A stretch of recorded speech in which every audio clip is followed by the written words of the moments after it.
combat contre le péché. Vous devez gagner vos combats. Tous les hommes sont pécheurs parce que le péché a 3 dimensions d'interaction ou de manifestation. Dimension 1, c'est la dimension liée au corps. Le corps est charnel, le corps pêche, le corps est dans tout ce qui est, vous comprenez, péché flagrant. Ça, c'est la première dimension que ceux qui ne connaissent pas le Seigneur, et pour certains chrétiens complètement charnels, ils opèrent encore dans cette dimension. La deuxième dimension, c'est la dimension liée à l'âme, qui est une dimension beaucoup plus subtile, qui n'est pas visible, mais ce sont des émotions négatives, ce sont de l'amertume, ce sont des sensations, ce sont des choses qui sont cachées. Et beaucoup de chrétiens ont ces problèmes-là, ont beaucoup de pines dans leur système. Ces choses doivent sortir. La troisième dimension, c'est la dimension des saints. Ceux qui ont fait le choix de marcher dans la lumière. Marcher dans la lumière, c'est un choix qui est délibéré. C'est un choix qui est conscient. Je voulais t'encourager. Tu n'as pas le droit. Tu ne peux pas te permettre de ne pas gagner le combat contre le péché. Parce que le péché est un poison qui va maîtriser tout ton être et saboter ta destinée. Église de Jésus, s'il y a une chose sur laquelle Dieu ne va pas pardonner, qu'importe qui tu es archevêque, tu es archange, tu as même le titre de pape, tout ça c'est des titres. Celui qui s'amuse à ne pas gagner le combat contre le péché n'entrera pas au ciel. Et vous savez, Dieu est tellement bon et Dieu sait que c'est possible. Il nous a décliné. Nous sommes des êtres tridimensionnels. Nous sommes esprit, nous avons une âme et nous habitons dans un corps. Et chaque partie de ton être, Dieu donc a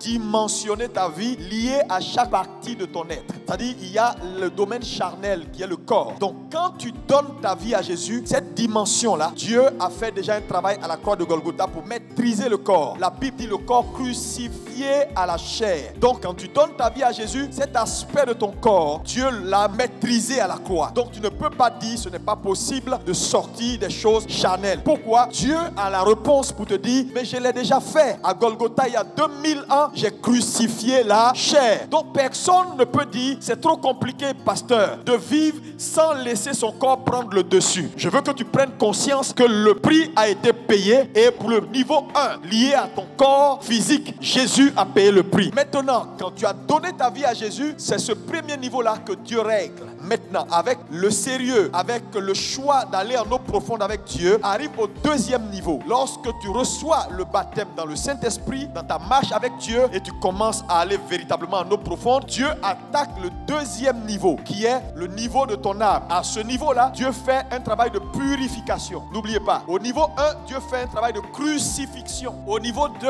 Dieu fait un travail de purification. Voilà pourquoi l'enseignement sur la sanctification et la conversion devient nécessaire.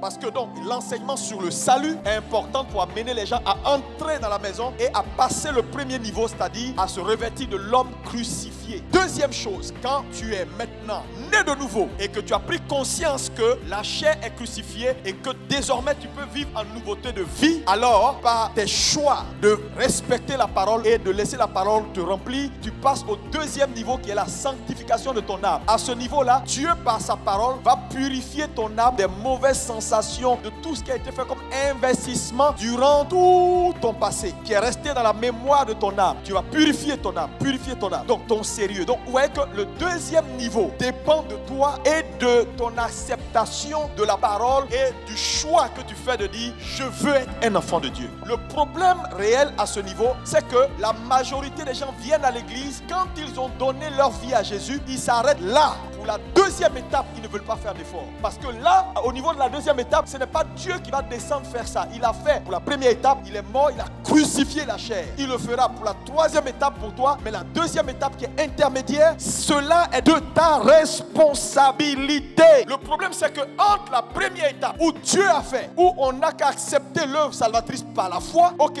les gens le font parce que ça ne nécessite pas grand effort. Ils acceptent, ils sont nés de nouveau. Maintenant, l'étape intermédiaire qui est l'étape où tu dois libérer maintenant ta volonté pour associer ta volonté à celle de Dieu et du Saint-Esprit pour marcher en nouveauté de vie. Ils ne veulent pas. Donc, ils sont assis dans les églises, ils ont des copines. Parce que vous ne pouvez pas continuer à narguer Dieu. À un moment donné, tu dois prendre la décision d'être soit un enfant de Dieu ou un païen. Attends, c'est quelle affaire de pied dedans, pied dehors? Les gens sont à l'église, ça fait 10 ans, 20 ans, ils ne veulent pas changer. Et ils ne veulent pas changer, là, ils créent des problèmes non seulement à l'église, ils se créent eux aussi des problèmes, ils créent des problèmes à leurs voisins. Donc, ils sont là des années, ils sont assis dans l'église, l'église, ils ne veulent pas changer. Quand le Saint-Esprit veut régler un problème dans leur cœur, ils ne veulent pas. Quand le Saint-Esprit veut régler un problème de cupidité, ils ne veulent pas. Mais la cupidité aujourd'hui a pris toute l'église. Regardez les gens, ils font tout par intérêt. Là où il n'y a pas leurs intérêts, ils ne vont pas. Chrétiens nés de nouveau. Les gens sont devenus des païens habillés en robe dans nos églises. Pourquoi? Ils ne veulent pas laisser Dieu les transformer. Mais je veux te dire, tant que tu ne marches pas dans la lumière que tu as reçue, le sang ne peut pas te purifier de tout péché. 1 Jean 1 verset 7. Mais si nous marchons dans la lumière, comme il est lui-même dans la lumière, nous sommes mutuellement en communion et le sang de Jésus, son Fils, nous purifie de tout péché. Regarde la construction de la phrase. Il dit, si quelqu'un dit il est chrétien et qu'il est en communion avec Jésus, c'est ça sa communion. La communion c'est quoi? Je suis devenu chrétien, ça veut dire que j'ai rétabli ma communion avec Dieu. Le mot c'est chrétien ça. Quand on rétablit sa communion avec Dieu, on devient un chrétien ou on devient un enfant de Dieu. Regardez. Et que cette personne continue de marcher dans les ténèbres. Marcher dans les ténèbres, c'est marcher hors de la volonté de Dieu. À chaque fois que tu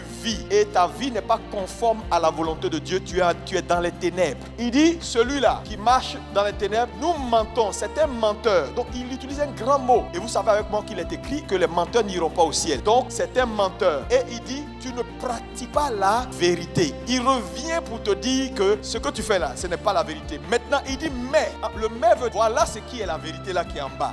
Mais si, après avoir rétabli ta communion avec Dieu, accepté Jésus comme ton sauveur Seigneur personnel, si tu décides de marcher dans la lumière, quelle est la lumière? Ici, on va voir qu'il y a deux lumières. Si nous décidons de marcher dans la lumière, numéro 1, comme il est lui-même dans la lumière, numéro 2. C'est-à-dire que la lumière, je décide de marcher dans la lumière comme Dieu est dans la lumière. Donc la première lumière fait allusion à quoi? À sa parole, à ses commandements. Donc quand un chrétien de façon délibérée, personnelle, décide de marcher dans la lumière, cette lumière-là, ce n'est pas Dieu qui lui a envoyé ça, c'est la lumière qu'il a reçue et qu'il a fait le choix d'accepter et de marcher dans cette lumière-là. Quand il décide ça, la Bible dit, si nous marchons dans cette lumière, comme Dieu lui-même est dans la lumière, est dans sa parole, alors, c'est-à-dire, nous sommes mutuellement en communion. Donc il dit, c'est une conséquence. Quand un homme fait le choix d'écouter Dieu et de faire ce que Dieu dit, il n'y a pas match, il est directement en communion. C'est ce qu'il veut dire. Nous sommes mutuellement en communion. Et la conséquence de la communion, c'est que c'est le et. Conjonction de coordination. C'est une conséquence. Et le sang de Jésus te purifie de tout péché. Mais attends, le péché ici, ça n'a pas son sens puisque tu marches déjà dans la lumière, comme il est dans la lumière. Mais en réalité ici, le mot péché ici veut dire comme tout homme est pécheur et que tu es au 3e niveau. Et là, les péchés sont les péchés de manquement que tu peux ne pas savoir parce que tu n'as pas encore atteint la mesure, la statue parfaite de Christ. Par exemple, là, je suis en train de vous donner la parole de Dieu. Mais quand je vais finir de prêcher, il y a des choses que j'aurais bien dit, il y a des choses que j'aurais pas bien dit, ou il y a des explications que Dieu aurait voulu que je dise d'une certaine façon, que parce que je n'ai pas encore atteint la mesure de la statue parfaite, je le dirai à moitié. Mais tout ça, c'est des péchés, puisque manquer le but, c'est ça le péché. Mais le sang est là pour me purifier de tout péché de manquement, pas des péchés volontaires. Vous comprenez? C'est pas péché volontaire, c'est péché de manquement. Donc c'est systématique quand c'est un péché de manquement, mais pas un péché volontaire. Un péché volontaire, le sang te purifie après repentance. Donc c'est essentiel, frères et sœurs, de gagner ce combat. Et chacun d'entre nous doit progresser pour arriver à un niveau où, si on doit dire que tu es pécheur, c'est parce que c'est normal. Ton esprit n'est pas encore atteint la mesure de la participation. Mais on ne doit pas te trouver dans des choses flagrantes de bébés spirituels nés de hier. Tu voles, tu es un menteur, tu es dans les histoires de convoiter, de regarder la pornographie, de faire des bêtises. Et tu dis, tu loues le Seigneur et tu dis, mais c'est compliqué, je ne sais pas comment faire. Moi, j'ai fait ce que je peux. Non, tu n'as pas encore fait ce que tu peux. Tu peux gagner ce combat. Dis-moi amen.